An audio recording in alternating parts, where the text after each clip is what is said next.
Most people assume wealth comes from land, from oil, from resources you can dig up, grow, or export. The bigger the country, the more it has to work with. That's just common sense. But then there's Singapore.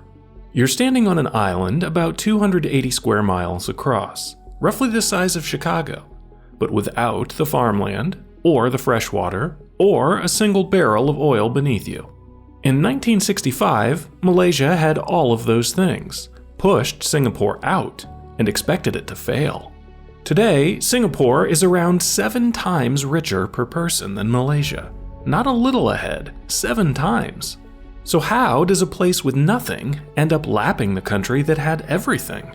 Start with what each side was actually holding on August 9, 1965. Singapore didn't choose to leave. It was expelled. Malaysia's parliament voted it out, 126 to nothing, and Singapore's Prime Minister, Lee Kuan Yew, went on live television and cried. This wasn't a proud Independence Day. It was a country being told it was too much trouble to keep.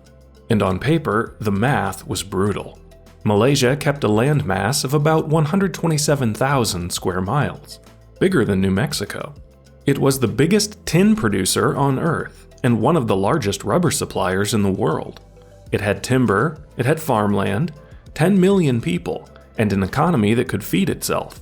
Singapore got 280 square miles of city. No tin, rubber, oil, or coal. No real farmland. And here's the part that really shows the hole Singapore was in. It couldn't even supply its own drinking water. Most of it came through pipes from Johor, the Malaysian state right across the strait. The state it had just been thrown out of. That wasn't a comfortable arrangement. Malaysia's first prime minister said out loud that if Singapore ever stepped out of line, they could always bring pressure by threatening to turn off the water. That threat came back again and again for the next 50 years. So put yourself in 1965.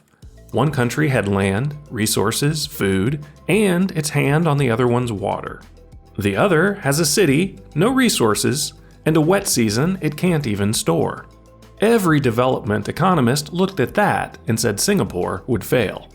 Now look where it landed. Singapore's GDP per person is around $99,000 a year. Malaysia's is about $13,000. Even after you adjust for the fact that a dollar stretches further in Malaysia, Singapore still comes out roughly 4 times richer. However you measure it, the country with nothing won, and it wasn't even close. The obvious question is what Malaysia did wrong, and the honest answer is, mostly, it did the normal thing. When you strike resources, the money comes in whether or not your government is any good. Malaysia founded its national oil company, Petronas, in 1974, and by the 1980s that oil money was paying for highways, subsidies, and eventually the Petronas Towers. For a while, the tallest buildings on Earth. That was a statement. We have resources, and we're going to build a modern country on them.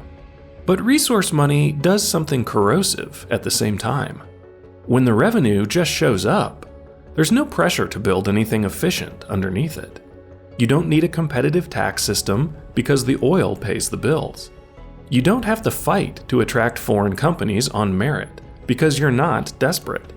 Economists have a name for the whole pattern, the resource curse. And it doesn't mean resources make you poor. It means resources let you get away with things a country without them never could. Malaysia also spent decades steering contracts and ownership toward the ethnic Malay majority, a set of policies meant to fix real colonial-era imbalances. Whatever the intent, one effect was that a lot of businesses went to the connected rather than the capable. Some of the capital that didn't like those odds left. None of this made Malaysia a failure. This is the important part. Malaysia is a solid middle-income country.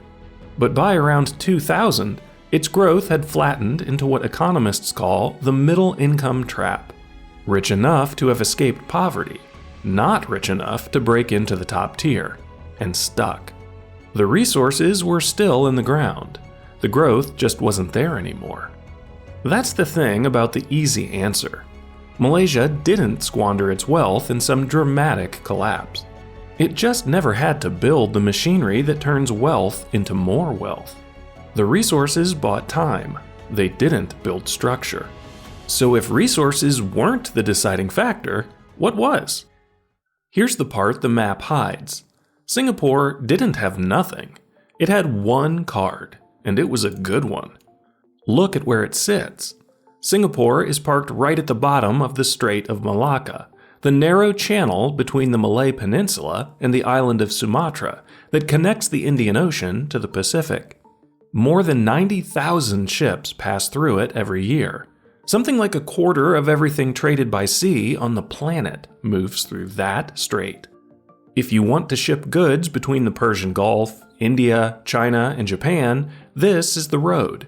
There isn't really another one that makes sense. And Singapore sits at the mouth of it. That's the whole natural endowment. Not oil, position. But sitting next to a busy shipping lane doesn't make you rich. It never has. There are port towns strung along critical waterways all over the world that stayed poor for centuries. A choke point is an opportunity, not a paycheck. To actually pull money out of the Strait of Malacca, Singapore had to make itself the place ships chose to stop. Faster, cheaper, cleaner, and more reliable than every other port competing for the same traffic. And this is where having no resources flipped from a curse into the whole reason it worked. Singapore had no oil money to fall back on. Every dollar the country earned had to come from moving goods, financing trade, or making things, which meant the port simply couldn't be slow, and the government simply couldn't be corrupt. Think about what corruption does to a port. A bribe at the dock is a delay. A delay sends the next ship to a competitor. In a country living off transit, a corrupt customs officer isn't just dishonest, he's expensive in a way the whole country feels. The geography turned clean government from a nice-to-have into a survival trait. So Singapore built the things that are usually hardest to build: enforceable contracts, courts that actually functioned, one of the most aggressive anti-corruption agencies in the world, a civil service where you got in on merit and got paid enough that cheating wasn't worth the risk, a deliberate open door to foreign investment. Lee Kuan Yew didn't do all that because he was a saint. He did it because the alternative was watching the ships sail past to somewhere better run. And it worked to an amazing degree. Singapore's port now moves about 45 million shipping containers a year. It's the second busiest container port on Earth, behind only Shanghai, a city in a country of billions. Singapore does it with under 6 million people, on an island the size of a mid-sized American city, and it does it with almost no margin for error, because the entire national economy is riding on the port staying the best option in the region. That's the twist. The absence of resources wasn't the handicap. It forced these improvements. Having nothing to fall back on is exactly what pushed Singapore to build the one thing that actually compounds over generations: institutions that work. Now, the obvious pushback. Maybe this whole story is just one extraordinary man. And look, that's not a cheap objection. Lee Kuan Yew was one of the most effective heads of government of the entire 20th century. Forced national savings, mass public housing, the anti-corruption drive, those were his calls, and they could have gone differently. Leadership mattered here in a major way. But here's what makes me think it's not the whole story. Malaysia had its own giant. Mahathir Mohamad ran the country for 22 years, and he was a genuinely transformational leader. He built the towers. He launched a national car company. He was trying to force Malaysia into the developed world by sheer will. The talent was there, the vision was there, and the institutions still didn't set the way Singapore's did. So the real question isn't whether a strong leader helps. It's why Singapore's system got stronger after Lee Kuan Yew was gone, instead of rotting the way strongman systems usually do once the strongman leaves. And the answer runs back to geography. Singapore's institutions don't survive because everyone there is unusually virtuous. They survive because the moment the port gets slow or the government gets crooked, The ships have somewhere else to go, and everyone in the country knows it. The discipline isn't personal, it's structural. The strait keeps enforcing the rules long after the man who wrote them is gone. And you can see the same pattern in other places history handed a similar hand. Venice, the Dutch Republic, Hong Kong, all of them small, all of them short on resources, all of them exposed. And all of them ended up building unusually strong institutions, because being exposed was the whole design pressure. Scarcity did the work that comfort never does. So go back to that island, 280 square miles. No water it fully controls, no food, no oil, thrown out by the country next door and told it wouldn't last 10 years. It ended up several times richer than the country that expelled it, not by finding resources, but by being denied them. Malaysia got the inheritance. Singapore got the pressure. And it turned out that the pressure was worth more. Malaysia isn't poor.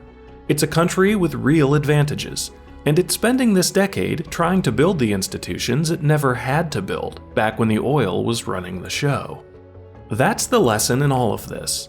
Resources can buy a country time. What they can't do is buy the structure. And in the long run, the structure is the whole game. The world has a structure. Let's keep finding it.